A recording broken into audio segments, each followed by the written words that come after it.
हम लोग कवर करेंगे मॉड्यूल 3.2 एंड लास्ट मॉड्यूल में मॉड्यूल 3.1 के बीच में थोड़ा सा लेक्चर कट करने के कारण आई अपोलोजाइज.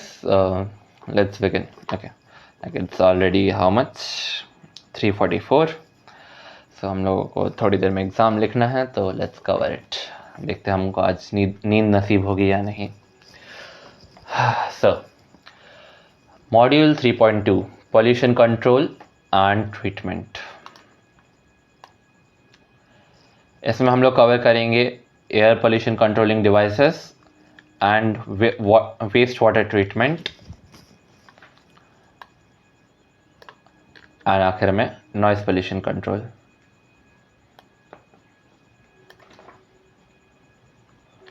चलिए शुरू करते हैं. Air pollution controlling devices. Several devices are used to control air pollution by removing particulate matter and gaseous pollutant from industrial emission. Here are few key examples. तो हम लोग एयर पोल्यूशन कंट्रोल करने के लिए बहुत सारे टाइप के devices का इस्तेमाल करते हैं ताकि जो पार्टिकुलेट मैटर है और गैसेस पोल्यूटेंट्स है उनको रिमूव कर सकें. तो उसमें से हम कुछ मेन पढ़ेंगे. तो सिंस हमने डिस्कस किया कि दो फेजेस में ये कवर किया जाता है. पहला होता है पार्टिकुलेट मैटर कंट्रोल एंड दूसरा होता है गैसियस पोल्यूटेंट कंट्रोल. चलिए शुरू करते हैं. पार्टिकुलेट मैटर कंट्रोल में हम लोग टोटल 4 तरीके से इसको कंट्रोल करते हैं. पहला ESP इलेक्ट्रोस्टैटिक प्रेसिपिटेटर, दूसरा फैब्रिक फिल्टर्स बैग हाउसेस, तीसरा साइक्लोन्स एंड चौथा वेट स्क्रबर्स. So ESP क्या है? These are highly efficient devices. These highly efficient devices use an electric field to charge particles into gas streams, which are then attracted to collection plates. The collected particles are periodically removed. ESPs are effective for removing fine particles and are widely used in power plants and other large industrial facilities. Basically जो ESP है वो electric field का help लेती है ताकि वो जो charge वो पार्टिकल्स को चार्ज करके गैस स्ट्रीम में बदल सके. एंड जो वो गैस स्ट्रीम जो होता है वो कलेक्शन प्लेट से अट्रैक्ट होकर वो उस पर इकट्ठा हो जाता है एंड इस कलेक्शन प्लेट को पीरियडिकली क्लीन किया जाता है और ये काफ़ी ज़्यादा हाईली एफिशिएंट होता है. तो बेसिकली हमने क्या कवर किया? ये हाईली एफिशिएंट डिवाइस है. हमने पढ़ा कि ये हाईली एफिशिएंट डिवाइस है जो इलेक्ट्रिक फील्ड की मदद से पार्टिकल्स को चार्ज करके गैस स्ट्रीम में बदलते हैं और वो गैस स्ट्रीम कलेक्टर प्लेट्स में कलेक्ट होता है जिसको पीरियडिकली रिमूव किया जाता है. ओके, सो एंड ESP जो है वो काफ़ी ज़्यादा इफेक्टिव होते हैं फाइन पार्टिकल्स को रिमूव करने के लिए एंड इसका वाइडली यूज़ किया जाता है पावर प्लांट्स और बड़े बड़े लार्ज फैसिलिटीज़, इंडस्ट्रियल फैसिलिटीज़ में. फिर आता है फैब्रिक फिल्टर या फिर जिसको हम बोलते हैं bag houses. These devices use fabric bags to filter particulate matter from gas stream. The gas passes through the fabric, leaving the particles trapped on the surface. Periodically, the bags are cleaned by shaking or pulsing air through them. Bag houses are effective for a wide range of particle sizes and are used in various industries. So basically, इसका क्या काम है कि जो gas stream create होता है उसको fabric bags की मदद से फिल्टर करने का काम बैग हाउसेस का होता है. इसमें जो गैस होता है वो पास होता है फैब्रिक के अंदर से, जिस गैस पास हो जाता है बट जो पार्टिकल्स है वो उसके सरफेस में ट्रैप हो जाते हैं. ओके, एंड पीरियडिकली जो बैग है उनको क्लीन किया जाता है बाय शेकिंग देम और पल्सिंग एयर थ्रू देम, उनके अंदर से हवा बाहर निकाल के. जो बैग हाउसेस है वो wide range of particle sizes के लिए काफ़ी ज़्यादा इफेक्टिव होता है, इसलिए इसको काफ़ी सारे इंडस्ट्रीज़ में इस्तेमाल किए जाते हैं. तो हमने क्या पढ़ा कि जो बैग हाउसेस है, फैब्रिक फिल्टर्स है, वो ऐसे टाइप के डिवाइसेस होते हैं जो फैब्रिक बैग्स का इस्तेमाल करते हैं ताकि वो पार्टिकुलेट मैटर को फिल्टर कर सके गैस स्ट्रीम के अंदर से. इसके अंदर से गैस पास हो जाती है बट जो पार्टिकल्स है वो इसके सरफेस पर ट्रैप हो जाते हैं एंड इन बैग्स को पीरियडिकली क्लीन किया जाता है बाय शेकिंग देम और उनके अंदर या फिर उनके अंदर से हवा बाहर निकाल के। बैग हाउसेस काफ़ी सारे wide range of particle sizes के लिए इफेक्टिव होते हैं और इनका काफ़ी सारे इंडस्ट्रीज में यूज़ आता है। फिर आता है cyclone. Cyclone are the devices which use centrifugal force to separate particles from the gas stream. The gas is forced into a spinning motion. The heavier particles are thrown to the wall of the cyclone and collected. Cyclones are less efficient than ESP and baghouses, especially for fine particles, but they are relatively inexpensive and simple to operate. They are often used as pre-treatment devices before more efficient collectors. Basically, जो cyclones है वो एक ऐसे type के devices है जो centrifugal force का इस्तेमाल करते हैं टू सेपरेट जो गैस स्ट्रीम में से पार्टिकल्स को सेपरेट करने में। जो गैस है उसको फोर्स किया जाता है एक स्पिनिंग मोशन में, जिससे जो हैवियर पार्टिकल्स है वो वॉल्स ऑफ साइक्लोन में जाके टकरा के चिपक जाते हैं, जिनको बाद में कलेक्ट कर लिया जाता है। जो साइक्लोन है वो देखा गया है कि जो लेस एफिशिएंट है ईएसपी और बैग हाउसेस के कंपैरिजन में, specially for fine particles. But जो ये काफ़ी ज़्यादा सस्ते पड़ते, इनका जो दाम है काफ़ी ज़्यादा सस्ता पड़ता है, जो प्रोसेस है काफ़ी ज़्यादा सस्ता पड़ता है और बहुत ज़्यादा सिंपल टू ऑपरेट होता है, इसलिए इनको as a pre treatment use किया जाता है before more efficient collectors. So हमने क्या कवर किया कि जो साइक्लोन डिवाइसेस है वो सेंट्रीफ्यूगल फोर्स की मदद से गैस स्ट्रीम्स में से पार्टिकल्स को सेपरेट करके एक स्पिनिंग मोशन क्रिएट करते हैं, ताकि जो हैवियर पार्टिकल्स है वो वॉल्स ऑफ साइक्लोन में जाकर टकरा के चिपक जाए, जिसको बाद में कलेक्ट कर लिया जाता है। और देखा गया है कि जो साइक्लोन्स है वो ईएसपी और बैग हाउसेस के कंपैरिजन में कम इफेक्टिव है, specially for fine particles. But ये काफ़ी ज़्यादा सस्ते पड़ते हैं और बहुत ज़्यादा सिंपल होते हैं यूज़ करने में, इसलिए इसको as a pre treatment device use किया जाता है before more efficient collectors. Okay, हमारा अगला है wet scrubber. These devices use a liquid, usually water, to remove particles and gases from gas stream. The gas is brought into contact with the liquid and the particles and gases are absorbed or trapped by the liquid. Wet scrubbers are effective for removing both particulate matters and some gaseous pollutant. Basically wet scrubbers ऐसे type के devices होते हैं जिसमें liquid generally water का इस्तेमाल किया जाता है ताकि गैस स्ट्रीम्स में से पार्टिकल्स और गैसेस को रिमूव किया जा सके। जो गैस होता है उसको कांटेक्ट में लाया जाता है लिक्विड के, जिससे जो पार्टिकल्स और गैसेस है वो एब्जॉर्ब हो जाते हैं या फिर ट्रैप हो जाते हैं लिक्विड के अंदर। वेट स्क्रबर्स का जो इस्तेमाल है वो काफ़ी ज़्यादा इफेक्टिव होता है बोथ पार्टिकुलेट मैटर और गैसियस पोल्यूटेंट्स के लिए। तो हमने क्या कवर किया कि जो वेट स्क्रबर्स है वो ऐसे टाइप के डिवाइस है जो लिक्विड का इस्तेमाल करते हैं ताकि वो गैसेस और पार्टिकल्स को अलग कर सके, रिमूव कर सके गैस स्ट्रीम से। इसमें क्या करते हैं कि गैस को पानी की लिक्विड के कांटेक्ट में लाया जाता है, जिससे जो पार्टिकल्स और गैस है वो एब्जॉर्ब या फिर ट्रैप हो जाता है लिक्विड से। वेट स्क्रबर्स काफ़ी ज़्यादा इफेक्टिव होते हैं पार्टिकुलेट मैटर्स और सम गैसियस पोल्यूटेंट्स को रिमूव करने में। ओके, तो इसी के साथ हमने कवर कर लिया द पार्टिकुलेट मैटर कंट्रोल। फिर आता है the gaseous pollutant control. Gaseous pollutant control में हमारे टोटल 3 पॉइंट्स आते हैं: catalytic converters, adsorptions and absorptions. So catalytic converters are devices which uses catalyst, usually a precious metal, to convert harmful pollutant into less harmful substance. They are widely used in automobile to reduce emission of hydrocarbons, carbon monoxide, nitrogen oxides. The catalyst promotes chemical reactions that convert these pollutants into carbon dioxide, water and nitrogen. So basically जो catalytic converters होते हैं वो एक ऐसे type के device होते हैं जो कैटलिस्ट का इस्तेमाल करता है, जो कि जनरली प्रेशियस मेटल होता है। और जनरली किसका इस्तेमाल किया जाता है? Like precious metals like gold and silver. मैंने जनरली सिल्वर देखा है मैक्सिमम टाइम्स यूज में आते हुए। टू कन्वर्ट हार्मफुल पोल्यूटेंट, ये केमिकल रिएक्शन से जाते हैं जिससे जो हार्मफुल पोल्यूटेंट है वो एक लेस हार्मफुल पोल्यूटेंट में कन्वर्ट कर दिया जाता है। इसका वाइडली यूज़ किया जाता है ऑटोमोबाइल्स में, ताकि जो एमिशन ऑफ हाइड्रोकार्बन है वो रिड्यूस किया जा सके, एमिशन ऑफ कार्बन मोनोऑक्साइड को रिड्यूस किया जा सके और एमिशन ऑफ नाइट्रोजन ऑक्साइड्स को रिड्यूस किया जा सके। जो कैटलिस्ट है वो प्रमोट करता है केमिकल रिएक्शंस को, जो कन्वर्ट कर देता है इन पॉल्यूटेंट्स को इनटू कार्बन डाइऑक्साइड, वाटर और नाइट्रोजन।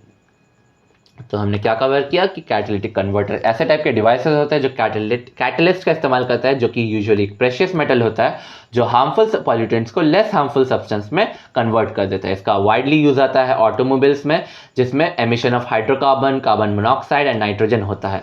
तो ये जो कैटलिस्ट होता है वो केमिकल रिएक्शन इनिशिएट करता है और हाइड्रोकार्बन्स को पानी में, कार्बन मोनोऑक्साइड को कार्बन डाइऑक्साइड में एंड नाइट्रोजन ऑक्साइड्स को नाइट्रोजन में कन्वर्ट कर देता है। ओके, अगला है adsorption. Adsorption is the process which uses solid material adsorbent to remove the pollutant from gas stream. The pollutants are adsorbed onto the surface of the adsorbent material. Activated carbon is common adsorbent used for removing various pollutant. Basically adsorption एक ऐसा process है जिसमें एक solid material जो कि adsorbent होता है उसका इस्तेमाल किया जाता है पोल्यूटेंट्स को रिमूव करने में गैस स्ट्रीम्स में से, और जो पॉल्यूटेंट्स है वो एड्सॉर्ब हो जाते हैं सरफेस पे एड्सॉर्बेंट के। जनरली एक्टिवेटेड कार्बन एक कॉमन एड्सॉर्बेंट है जिसका इस्तेमाल किया जाता है वेरियस पॉल्यूटेंट्स को रिमूव करने में। तो बेसिकली हमने क्या देखा एड्सॉर्प्शन में, एड्सॉर्प्शन एक ऐसा सॉलिड मटेरियल है जिसको हम एड्सॉर्बेंट बोल रहे हैं, जिसका इस्तेमाल किया जाता है पॉल्यूटेंट्स का रिमूव करने में फ्रॉम गैस स्ट्रीम्स। बेसिकली इसमें क्या होता है कि जो पॉल्यूटेंट्स होते हैं वो एड्सॉर्ब हो जाते हैं सरफेस के ऊपर एड्सॉर्बेंट के, एंड जनरली एक्टिवेटेड कार्बन का इस्तेमाल किया जाता है as a common adsorbent to remove various pollutants. अगला और आखिरी टॉपिक है इस पे हमारा absorption. Absorption is the process which uses a liquid to remove pollutant from gas stream. The pollutants are absorbed into liquid. This is commonly used for removing acid gases such as sulfur dioxide. तो absorption एक ऐसा process है जिसमें liquid का इस्तेमाल किया जाता है पॉल्यूटेंट्स को रिमूव करने में गैस स्ट्रीम्स में से। इसमें पॉल्यूटेंट्स का इस्तेमाल करते हैं हम, लाइक पॉल्यूटेंट्स जो होते हैं वो लिक्विड में एब्जॉर्ब हो जाते हैं जिससे एंड इसका कॉमनली इस्तेमाल किया जाता है एसिड गैसेस को रिमूव करने में, जैसे कि सल्फर डाइऑक्साइड। तो हमने क्या कवर किया कि एब्जॉर्प्शन प्रोसेस एक लिक्विड का एक ऐसा प्रोसेस है जिसमें हम लिक्विड का इस्तेमाल करते हैं पॉल्यूटेंट्स रिमूव करने में गैस स्ट्रीम्स में से, एंड इन पॉल्यूटेंट्स को क्या किया जाता है कि ये पॉल्यूटेंट्स जो है वो लिक्विड में एब्जॉर्ब हो जाते हैं। इसको कॉमनली यूज़ किया जाता है एसिड गैसेस को रिमूव करने में, जैसे कि सल्फर डाइऑक्साइड। तो इससे हमने एयर पोल्यूशन कंट्रोलिंग डिवाइस पूरा कवर कर लिया। फिर आता है waste water treatment. Waste water treatment involve several stages to remove pollutants and make their water safer for discharge और रीयूज। तो वेस्ट वाटर ट्रीटमेंट में बहुत सारे टाइप के स्टेजेस इन्वॉल्व होता है ताकि जो वाटर है उसके अंदर से सारे पॉल्यूटेंट्स को रिमूव किया जा सके और वाटर को as a safe for use और सेफ फॉर डिस्चार्ज या सेफ फॉर रीयूज़ स्टेट में लाया जा सके। सो टोटल 4 स्टेज में ये किया जाता है। पहला होता है प्रेलिमिनरी स्टेज या फिर प्रेलिमिनरी ट्रीटमेंट, फिर आता है प्राइमरी ट्रीटमेंट, फिर आता है सेकेंडरी ट्रीटमेंट और आखिर में टर्शरी ट्रीटमेंट।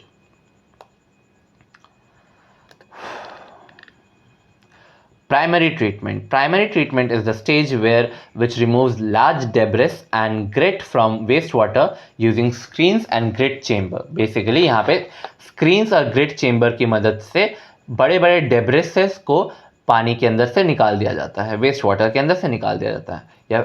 फिर आता है primary treatment. This stage removes suspended solid from wastewater using sedimentation tank. The solid settles to the bottom and are removed as a sludge. Basically इस प्राइमरी ट्रीटमेंट में क्या होता है कि जो सस्पेंडेड सॉलिड होते हैं, पानी के ऊपर तैरते हुए सॉलिड्स होते हैं वेस्ट वाटर के, उसको सेडिमेंटेशन टैंक में लेके जाया जाता है और उसको फिर बॉटम में सेटल करवाया जाता है using various activators like alum, and उसको बाद में स्लज की तरह रिमूव किया जाता है। फिर आता है secondary treatment. Secondary treatment is the stage which removes organic matter from wastewater using biological processes. Microorganisms are used to break down the organic matter. Activated sludge and trickling filters are common secondary treatment process. तो secondary treatment में आता है कि ये एक ऐसा stage होता है जो वेस्ट वाटर के अंदर से ऑर्गेनिक मैटर को रिमूव करता है यूजिंग बायोलॉजिकल प्रोसेसेस। इसमें माइक्रो ऑर्गेनिजम्स का इस्तेमाल होता है जो कि ऑर्गेनिक मैटर को ब्रेक डाउन करने में हेल्प करते हैं। तो 2 तरह के कॉमन प्रोसीजर्स सेकेंडरी ट्रीटमेंट में यूज होता है, जो कि है activated sludge and trickling filter. फिर आखिर में आता है tertiary treatment. Tertiary treatment basically is a stage which removes remaining pollutants such as nutrients, nitrogen and phosphorus and heavy metals from the wastewater. Advanced treatment processes such as reverse osmosis and ultraviolet disinfection may be used. तो tertiary treatment जो आखिरी treatment होता है, इसमें क्या होता है कि जो बाकी बचे रिमेनिंग पॉल्यूटेंट्स है जैसे कि न्यूट्रिएंट्स, नाइट्रोजन एंड फॉस्फोरस, ताकि यूट्रोफिकेशन अवॉइड किया जा सके, हैवी मेटल्स वेस्ट वाटर में से अलग किया जा सके. इसमें एडवांस ट्रीटमेंट प्रोसेसेस का इस्तेमाल होता है जैसे कि reverse osmosis, RO and ultraviolet disinfection, UV disinfection. इसमें हमने कर लिया कवर वाटर ट्रीटमेंट. फिर आखिर में आता है noise pollution control. Noise pollution can have significant impact on human health and wellbeing. Control measures include. तो इसमें कहा जा रहा है कि जो नॉइस पोल्यूशन है वो काफ़ी ज़्यादा सिग्निफिकेंट इम्पैक्ट कर सकता है ह्यूमन हेल्थ को और उसके वेलबींग को. कैसे इसको हम कंट्रोल मेजर करते हैं, कौन कौन से कंट्रोल मेजर हम अप्लाई करते हैं. पहला सोर्स कंट्रोल, दूसरा पाथ कंट्रोल, तीसरा रिसीवर कंट्रोल एंड चौथा एडमिनिस्ट्रेटिव कंट्रोल. एक एक करके कवर करते हैं.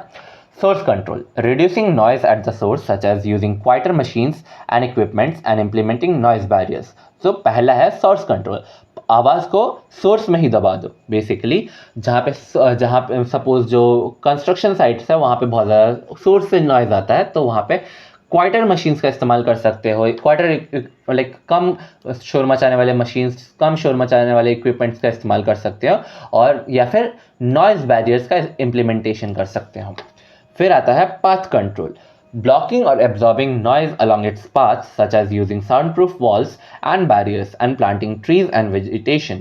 बेसिकली जो नॉइज़ है वो उसके लाइक जो एक पाथ से जो एक मीडियम से ट्रैवल करते हुए नॉइज़ जाता है, तो बेसिकली उस पाथ में अड़चने क्रिएट कर दो, ब्लॉक कर दो या ऑब्जॉर्व कर लो नॉइज़ को. ये कैसे कर सकते हैं? साउंड प्रूफ वॉल का इस्तेमाल करके, बैरियर्स का इस्तेमाल करके, या फिर पेड़ों का इस्तेमाल करके. मतलब हम जितना ज़्यादा पेड़ उगाएंगे वो पेड़ are excellent, like trees are excellent noise controlling agents. तो इसलिए कहते हैं पेड़ उगाने को. फिर आता है receiver control, protecting people from noise such as using earplugs and earmuffs and designing buildings with noise insulation. फिर पहले तो हमने सोर्स कंट्रोल देख लिया, फिर पाथ कंट्रोल देख लिया, फिर आता है रिसीवर कंट्रोल. रिसीवर कंट्रोल में क्या करते हैं कि जो लोग हैं उनको नॉइजेस से बचाते हैं. कैसे? ईयर प्लग्स का इस्तेमाल करके, ईयर मफ्स का इस्तेमाल करके, या फिर बिल्डिंग को ऐसे डिज़ाइन करके कि उसमें नॉइज इंसुलेशन की प्रॉपर्टीज़ आ जाए, मतलब नॉइज़ को लाइक रिफ्लेक्ट बैक करने की प्रॉपर्टीज़ आ जाए.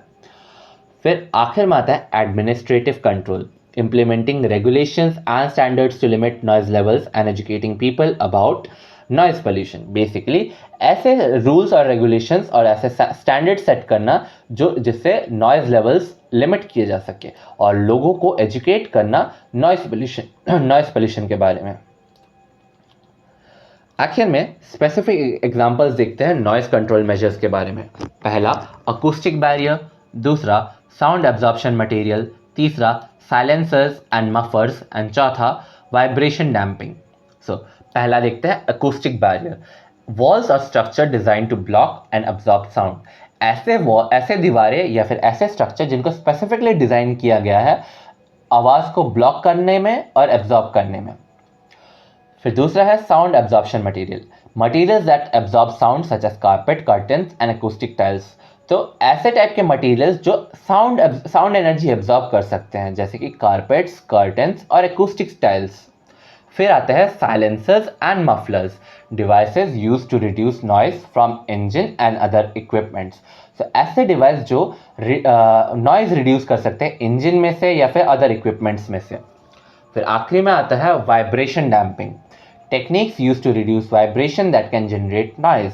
तो वाइब्रेशन डैम्पिंग ऐसे टाइप के टेक्निक्स होते हैं जो वाइब्रेशन रिड्यूस करने में हेल्प करते हैं, जो कि नॉइज जनरेट करते हैं. और इसी के साथ हमने अपना मॉड्यूल 3.2 कवर कर लिया. Thank you.